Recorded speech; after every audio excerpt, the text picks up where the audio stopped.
டேய் உன்கிட்ட தான் பேசுகிறேன். அவ்வளோதான்டா, எல்லாம் முடிஞ்சு போச்சு. கல்யாணத்தை பற்றி எவ்வளோ கனவு கண்டேன். என் ஒய்ஃப் கூட எப்படிலாம் இருக்குன்னு ஆசைப்பட்டேன். அவளுக்காக பார்த்து பார்த்து என்னெல்லாம் செஞ்சேன். எல்லாம் வேஸ்ட்டாக போச்சு. கடைசியில் என்னையும் புலம்பு வச்சிருச்சு அந்த லவ். அவளுக்கு என்ன பிடிக்கல மச்சான். அப்படி இல்லைடா, நீ தப்பாக புரிஞ்சிட்டு இருக்க. ஆதனா உன்னை லவ் பண்ணுறாடா. விருப்பமே இல்லாமல் தான் கல்யாணத்துக்கு சம்மதிச்சேன்னு அவளே என்கிட்ட சொன்னாடா. நீ என்னடா நான் லவ் பண்ணுறா? நிச்சயமாக சொல்கிறேன், அவளுக்கும் உன்னை பிடிச்சிருக்கு. அப்போ வேணா விருப்பம் இல்லாமல் இருந்திருக்கலாம். ஆனால் இப்போ லவ் நிறையவே இருக்கு. என்னடா சொல்கிற? ஆமாண்டா, நான் பார்த்தேன். நேற்று நீ காணுனதும் அவள் பதறி போய் எனக்கு கால் பண்ணாடா. நான் வீட்டுக்கு கூட்டு போகும்போது மணி 11:30. அவள் வீட்டு வாசல்ல வெயிட் பண்ணிட்டு இருந்தாடா. உன்னை பிடிக்கலன்னா தூக்கி போட்டு போயிருக்கலாம்ல. ஏன் உனக்காக வெயிட் பண்ணணும், உன்னை தேடணும்? அது மட்டும் இல்லை, நேற்று போதையில் நான் நினச்சி அவகிட்ட புலம்பிக்கிட்டு இருந்தேன்.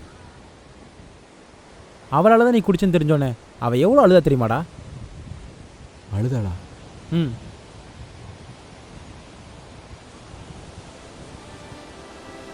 ஒன்று சொல்லட்டுமா? பொண்ணுங்க மனசு இதோ இந்த கடலை விட ஆழமானதுன்னு சொல்லுவாங்க. அது உண்மைதான்.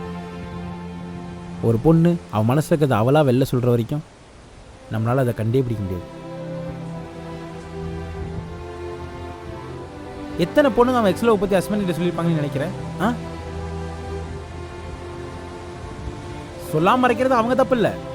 அவங்க சொன்னாதான் உடனே நம்ம சந்தேகத்தோட பார்க்க ஆரம்பிச்சிருவோமே. அப்புறம் எப்படி அவங்க சொல்லுவாங்க? நம்ம ஒய்ஃபு கூட சந்தோஷமாக இருக்கும்போதோ இல்லை சிரித்து பேசும்போதோ ஏதோ ஒரு சந்தர்ப்பத்தில் நம்ம கல்யாணத்துக்கு முன்னாடி சைட் அடிச்சு லவ் பண்ணுது எல்லாத்தையும் நம்ம கண்டிப்பாக ஷேர் பண்ணியிருப்போம். அது அவங்க எவ்வளோ மெச்சூராக யதார்த்தமாக எடுத்துக்கிறாங்க.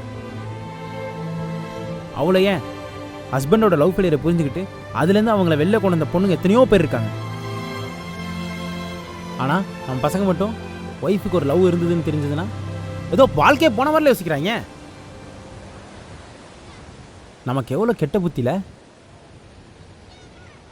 நான் ஒன்றும் சொல்லலை, நீ இந்த கேட்டகரி இல்லைன்னு எனக்கு தெரியும்.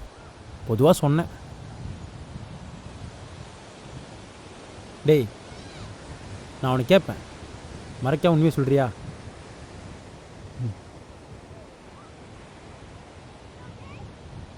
ஆதனை அது தப்பு செஞ்சிருப்பான்னு நினைக்கிறியா? சேச்சே, நிச்சயமா இல்லை. அப்படி ஏதாவது இருந்திருந்தா கண்டிப்பாக அதை என்கிட்ட சொல்லியிருப்பேன். ஸோ நீ அவளை சந்தேகப்படல, அதுக்கு பதிலாக அவளை ஸ்ட்ராங்காக நம்புற. அப்புறம் என்னடா பிரச்சனை? ஈகோவா? எனக்கு சரியாக சொல்ல தெரிலடா.